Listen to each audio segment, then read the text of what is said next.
I f***ing love cosmic horror. It's so f***ing cool. And I'm a giant pussy.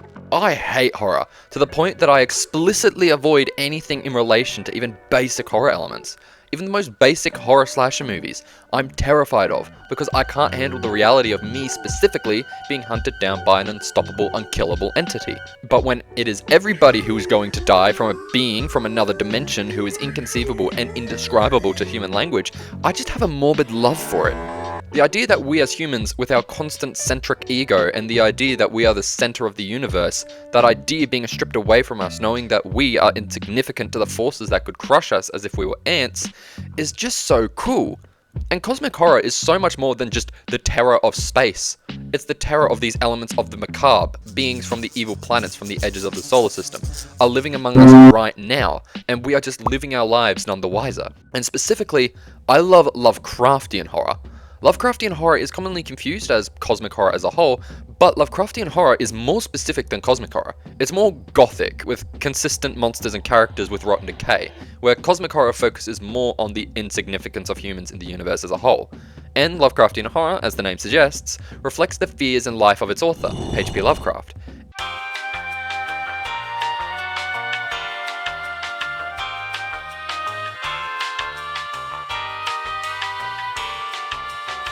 And because I love this horror so much, I wanted to see what anime have Lovecraftian and cosmic horror built into the settings. Anime that share the idea that we as humans are insignificant and can be tossed aside like a half-eaten apple. So let's have a look at some anime that have Lovecraftian horror in them and see if they were actually any good. The first problem is that horror anime sucks f***ing balls. It is so hard for me to take even the scariest ideas in anime seriously because it just looks so stupid. Seeing a cute anime girl trying to fight horrors beyond comprehension really takes me out of the horror aspects, so I end up not even caring. And on top of that, horror isn't a very common setting in anime in the first place. Sure, there is anime with horror elements like JJK with its curses, but there aren't many shows that have a purely horror setting where it is the main focus. It's always a side bitch that the author sometimes goes to diddle with. So we already have a limited pool of horror anime, and even in that pool, the shows are shit. Or more specifically, none of them can get a good adaptation. That's not to say there aren't any cosmic horror shows out there, or at least, there are at least some shows that share common themes with Lovecraftian horror. But most of the shows that I'm going to talk about probably are not even going to be horror shows in the beginning. They're just going to be normal anime. But we should probably start off with one of the most well-known ones. Made in Abyss is well known for a lot of things. Torturing kids. And if you look up Lovecraftian anime into Google, it is probably one of the first results to pop up. Now, Made in Abyss doesn't really focus on the insignificance of human life in comparison to the universe. Sure, it uses humans as if they were experimental variables, but it doesn't say they are like an ant in comparison to the universe. In this regard, it is closer to Lovecraftian than cosmic horror. Obviously, spoilers ahead for Made in Abyss. To properly illustrate this, let's look at the best dad in the universe, Bone Druid. The show makes it very clear that deep in the abyss, human life is practically moldable to whatever forces wish to exact their power on them. They can be turned into walking, talking rabbits or barely alive and conscious beings of flesh. And Bone Druid is one of these many forces, acting out his cruel experiments in the search for a cure to the curse of the abyss. But the funny thing is, he doesn't do these actions out of malice or for love of the game. He legitimately believes that he is helping humanity with his experiments. And his solution, turning children into flesh cartridges and reflecting the curse onto them, funnily shares a stark similarity to one of Lovecraft's stories. The Whisperer in Darkness, specifically. It follows the story of a folklore professor, Albert N. Wilmarth, and his correspondence with another professor, Henry Wentworth Ackley. Throughout the story, Wilmarth observes as Ackley becomes more and more paranoid and desperate, as he studies and tries to fend off the Migu, a bug race from the planet Yugoth, which is Pluto in the story. But suddenly, after Ackley seems to have resigned to his death and accept that he's probably going to die, he suddenly shifts his tone and is suddenly very eager about the Migu, saying that they are just misunderstood and are actually trying to help humanity, and invites Wilmarth to his house. Ackley then reveals that the Migu can transplant human brains into canisters that can travel through space and higher dimensions without being damaged, with the story ending with Wilmarth fleeing his house in terror after realizing Ackley has become one of these canisters, and all that is left behind is his face and robes. In both stories, both of the scientists that make the canisters legitimately believe that they are actually helping humanity and should be widely accepted. But the horrific thing is that this is the furthest thing from what can be considered human. Seeing the human body, something we hold as the basis for practically everything intelligent, being devolved into a small container of flesh that contains what used to be a person, is really unnerving. Made in Abyss is because it's monstrous to shove a kids that you loved into meat containers, and The Whisperer in the Darkness because it is unnerving to see humankind so easily manipulated by giant bug creatures. However, I feel, even in this, Made in Abyss isn't a fully cosmic horror show. Like I stated before, Made in Abyss takes more features from Lovecraftian horror than from cosmic horror as a whole, and it focuses more on the fear of the unknown and completely unhinged body horror. Jesus, why the f*** does the author need to specify this shit, man? Come the f*** on. Most of the horror in Made in Abyss comes from the body horror of the monsters with amalgams of flesh and blood, similar to Lovecraft's use of rotten decay in his stories. And it's quite effective at making you say, what the f*** is this shit, man? It has this perfect kind of repulsion and curiosity where you are being disgusted by what you see, but are still morbidly curious as to what is going to happen next. But it doesn't unnerve you. What cosmic horror and Lovecraftian horror are so good at is making you uncomfortable about your very own existence. It makes you scared at the possibility of beings and forces outside of your control, like for example, no clipping into the back rooms. You have no control about when that could happen. And sure, these forces exist in Made in Abyss, and the Curse of the Abyss hints towards a much more terrifying being or force controlling the world, but from what we have seen, everything is localized to the Abyss. None of it exits it. And this makes it not so scary to me. It's too disconnected to truly make me scared. So Made in Abyss is good at being shocking and creepy, but not unnerving.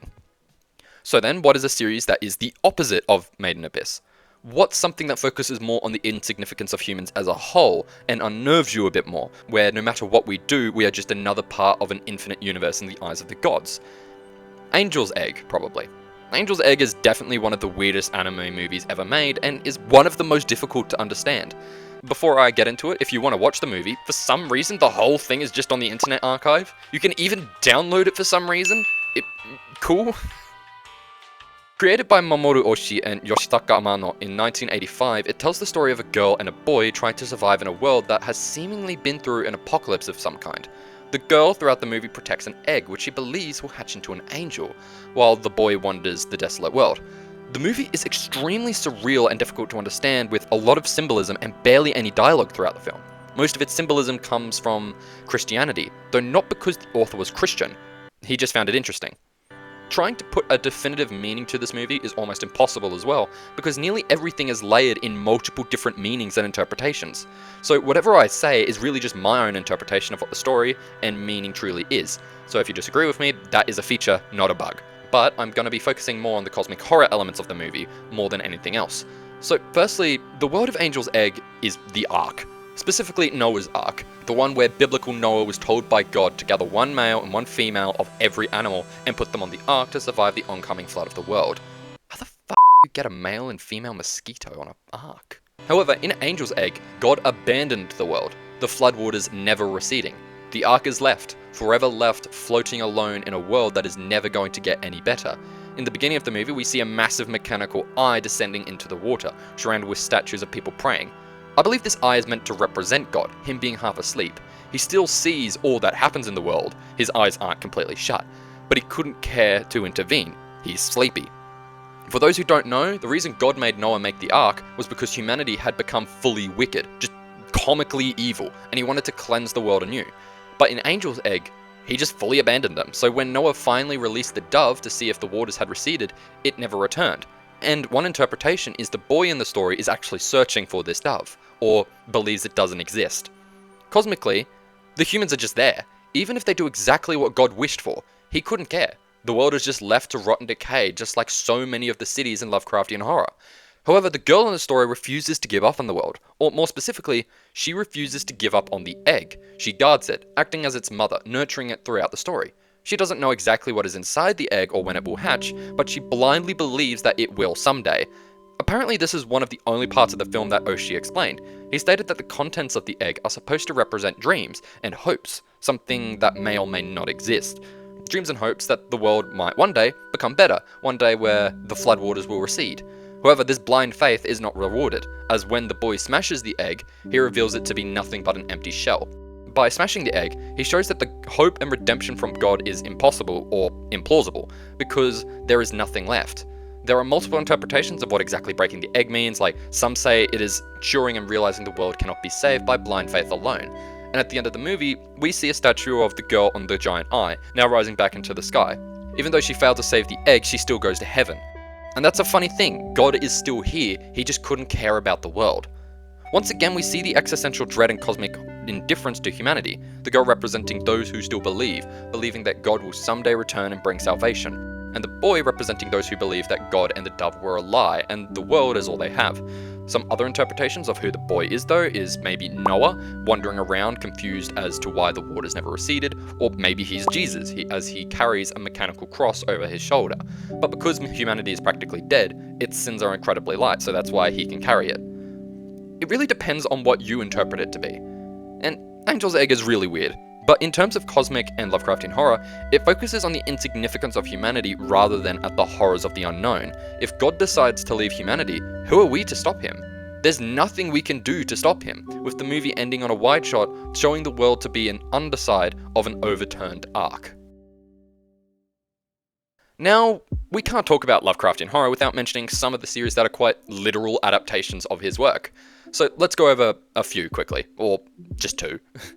Go Tanabe has made it his mission to quite literally adapt every single one of Lovecraft's stories to manga. He started with The Hound, one of my personal favourite stories, please give it a read, it's so short but so good, and has pretty much adapted every single famous story. At the Mountains of Madness, The Call of Cthulhu, The Colour Out of Space, The Dunwich Horror, he's done them all. They are quite short as well, only being at most 30 chapters for each of the stories, and they have some of the best art I have ever seen. Holy shit, this looks so fucking cool.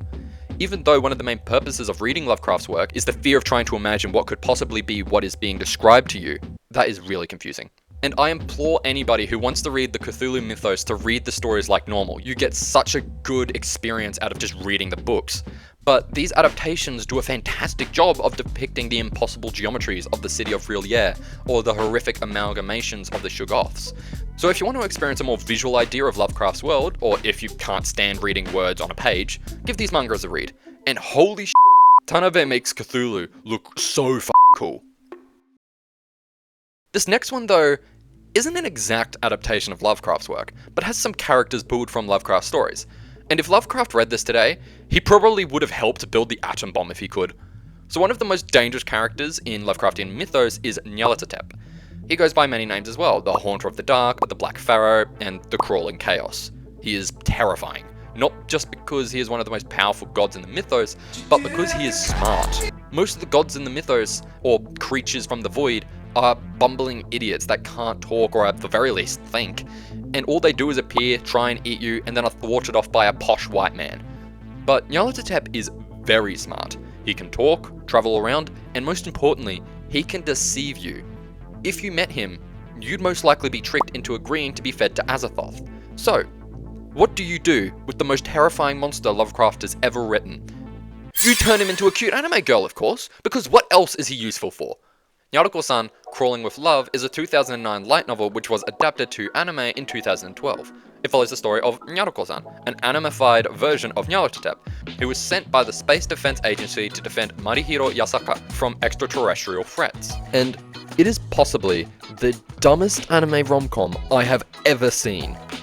If you have ever read or are familiar with Lovecraftian mythos, this anime is going to be a goldmine for recognizing Easter eggs.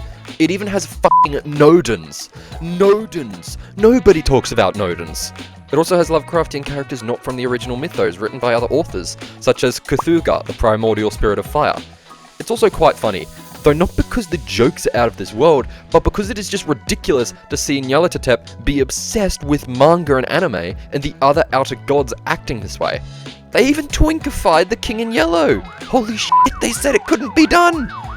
And this series doesn't feel as if they're just pulling names and characters from the mythos. The author, Manta Aisora, has clearly read the mythos and actually uses the correct wording and names, which makes it even funnier. But for the most part, it's the same as most anime rom-coms. And the only reason I wouldn't recommend it is it has certain anime-isms about it. you know what I mean. But if you genuinely want a funny show about Lovecraftian monsters, this one is quite good. So finding a Lovecraftian anime is very hard. I will continue searching, I have to feed into my anxiety some way, and I'd prefer to think that we are f***ed because of cosmic gods, rather than humankind's own hubris and recklessness. And these ones I have discussed are probably not even the best examples of cosmic horror. For God's sake, Arknights does a better job. But I believe in anime, like... We have cosmic spanning power scaled characters, so just add a bit of horror and it'll all work out, I believe in it. And if you have any recommendations for me, please feel free to share them. I probably won't watch them, but I would still like to know my options. I mean, that's a lie, I probably will watch them, I read anything.